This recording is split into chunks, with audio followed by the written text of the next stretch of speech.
Untuk Jokowi yang punya elektabilitas dan popularitas tinggi, cocoknya ke partai besar. Kalimat ini tuh kayak pepatah baru. Kalau kamu viral, jangan jualan di warung kelontong. Buka franchise di mall aja sekalian. Dan benar juga sih, masa brand sebesar Jokowi mau gabung partai kecil? Nanti sempit, semrawut, dan yang paling parah, nggak bisa jadi sutradara bayangan. Tapi mari kita bicara jujur. Elektabilitas tinggi itu bagus, kalau dibarengi dengan integritas tinggi. Nah ini yang sering bikin publik gatel. Elektabilitas naik, tapi kok isunya juga makin rame? Dari mulai dibilang suka ngibul, sampai isu ijazah yang katanya, ya gitulah, tukang ngibul katanya. Dulu katanya nggak cawe-cawe, sekarang malah cawe-cawenya pakai kostum lengkap, dulu bilang netral, yang didukung anak sendiri. Dulu katanya, tak akan turun gunung, sekarang udah bangun kemah di lembah politik. Kalau ini bukan ngibul, ngeles dengan lincah. Terus soal ijazah, kita nggak perlu tuduh-tuduhan lah. Tapi lucu juga, setiap kali isu itu muncul, yang dibahas bukan klarifikasi akademis, tapi malah pengalihan ke hal-hal lain. Kayak orang ditanya KTP malah nunjuk SIM.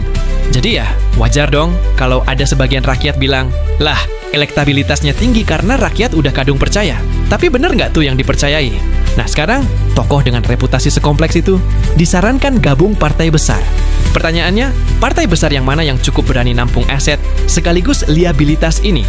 Gerindra, sudah dipakai. Golkar, bisa sih, mereka kan fleksibel, asal ada kalkulasi menang. PAN? Ya, PAN mah siapa aja boleh, asal bisa ngangkat suara. Tapi jangan salah, masuk partai besar juga bukan jaminan bersih. Justru di sanalah kadang semua jenis kemasan bisa dipoles. Yang penting bisa jualan.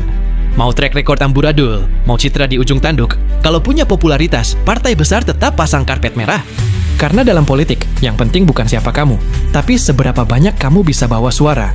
Maka jangan heran kalau politik kita makin mirip pasar saham. Jokowi adalah aset, tapi juga spekulasi. Bisa bikin partai untung besar, atau bikin terbakar isu. Kalau partai besar berani, silakan rekrut. Tapi jangan kaget kalau nanti publik tanya, kalian rekrut figur dengan popularitas tinggi, tapi gimana dengan isu moral dan kejujuran? Tapi ya kita tahulah, di republik ini, yang penting suara dulu. Etika dan integritas bisa dibicarakan setelah menang. Atau, bisa juga dihapus pakai narasi. Mungkin Jokowi memang cocok gabung partai besar, tapi besar bukan hanya soal kursi di DPR.